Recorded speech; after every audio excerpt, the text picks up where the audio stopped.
Então, sejam mais uma vez muito bem-vindos, meus queridos alunos. Eu sou o professor Dr. Leonardo Finelli, estou aqui para dar sequência na nossa disciplina Tendências Pedagógicas. Caminhamos agora para finalizar a aula 1, a aula da primeira semana, com a quarta e última parte dessa discussão, onde vamos discutir a teoria ou a pedagogia tecnicista. Então, dando sequência sobre a pedagogia tecnicista, no entorno da década de 50, a escola nova ou escola novismo começa a dar sinais de desgaste. Como a gente já havia começado a discussão anteriormente, a escola nova tem uma perspectiva muito interessante de partir do interesse do aluno, mas, por outro lado, uma limitação, porque ela não consegue atender a todos os alunos da mesma maneira, demanda um conjunto de recursos específicos e vislumbra as dificuldades de aprendizagem em função das dificuldades de funcionamento do indivíduo. Então, a escola nova, que avançou, funcionava bem enquanto uma concepção teórica que atendia aos grupos bem abastados, mas sustentava a questão das dificuldades de aprendizagem, porque nem sempre dava conta de atender a todos. Criaram-se, então, por exemplo, a tentativa de uma escola nova popular, com os trabalhos de Paulo Freire, de Freinet, mas com também limitações instrumentais que não deram conta do recado. E abriu-se, então, um espaço para uma nova pedagogia, que foi a pedagogia tecnicista. Então, a pedagogia tecnicista, e aí pensando nos meados da década de 50, a gente está começando a falar de uma mudança, de uma mudança na história do Brasil, do funcionamento de nação, de projeto de nação, com uma alta industrialização, êxodo rural, as pessoas vindo para as cidades para estudar. E aí a pedagogia se baseia nessa neutralidade científica, com foco na racionalidade, na eficiência e na produtividade. Passa a se pensar a educação e adota de uma organização racional capaz de minimizar as interferências que são subjetivas, que reduzem a eficiência. Ou seja, quando a gente pensa, por exemplo, em um espaço de sala de aula, você tem os professores A, B, C e D. Mesmo que eles lecionassem o mesmo conteúdo, a mesma disciplina, existem as inferências subjetivas das experiências de cada um. Os exemplos modificam-se, as experiências nas relações socioafetivas modificam-se, os conhecimentos de cada um modificam-se, e essas interferências subjetivas acabam impactando na eficiência do processo educacional. Então, a pedagogia tecnicista ela visa minimizar essas diferenças subjetivas ao oferecer um ensino altamente racional, científico, e baseado na eficiência e produtividade. Então, ela reordena a educação, tornando objetiva e operacional, como num trabalho nas fábricas. Cada trabalhador ocupa o seu lugar na linha de montagem e o resultado é objetivado a partir do processo organizado, conseguindo ali o aprendizado de todos os alunos. Verifica-se, então, um processo em que nenhum dos sujeitos se identifica. Ao contrário, o processo acaba sendo estranho aos sujeitos. É onde começam a aparecer e ganham força, por exemplo, a lógica do livro didático. Então, se você tem um livro didático com todo o conteúdo, você prescinde da experiência do professor.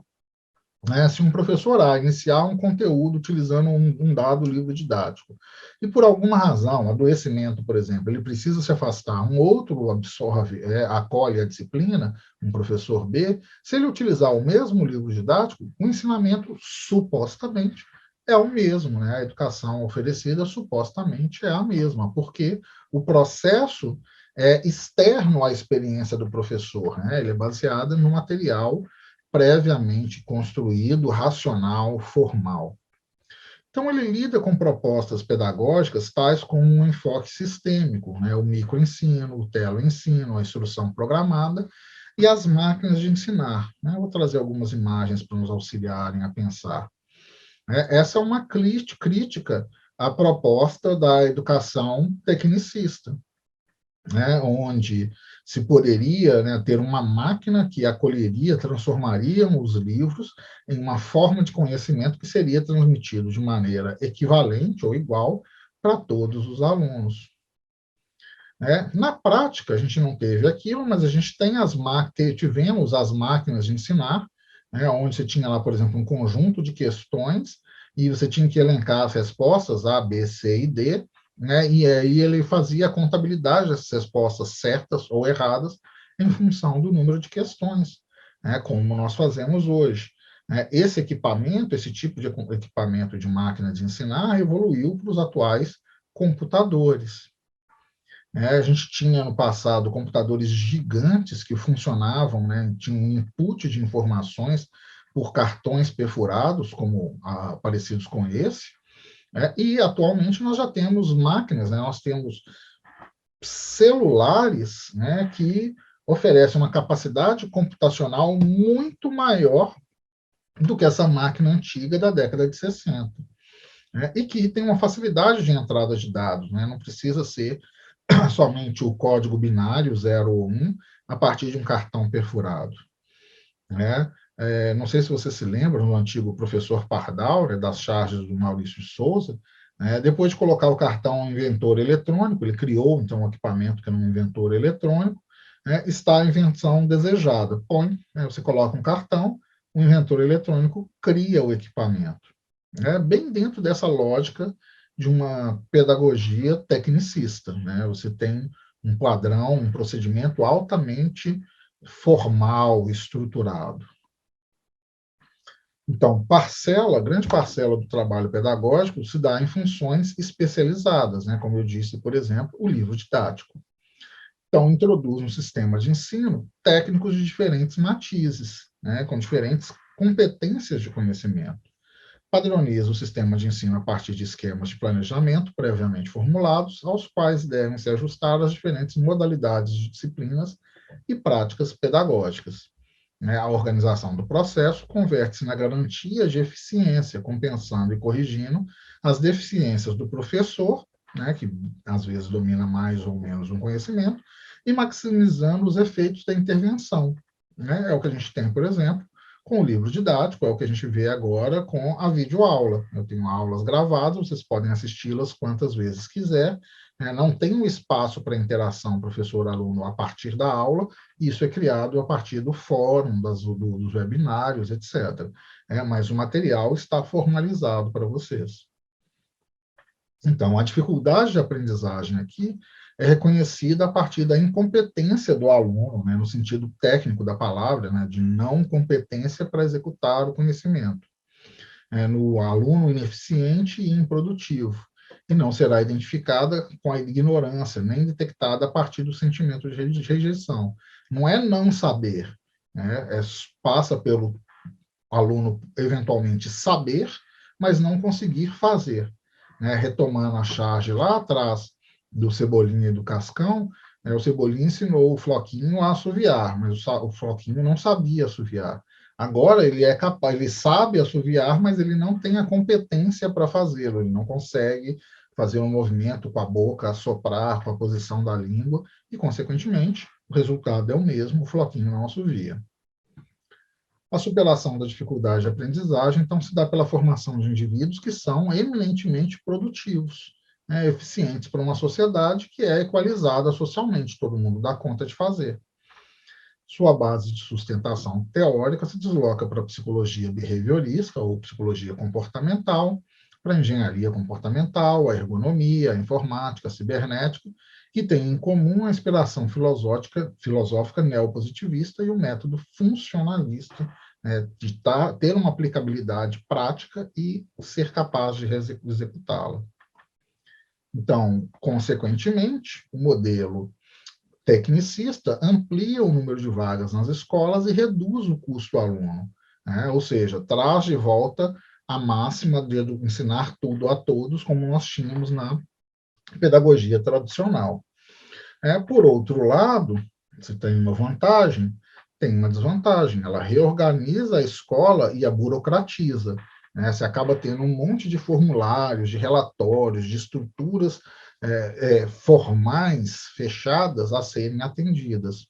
Acredito que todos vocês trabalharam com educação durante o período pandêmico, tiveram que se ajustar, aí, se adequar para a educação remota ou formatos híbridos de educação e, consequentemente, lidaram com esses elementos, né?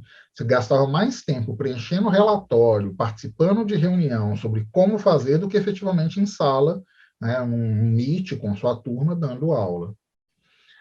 O magistério, então, passou a ser submetido a um pesado e sufocante ritual, que é atender a toda essa burocracia.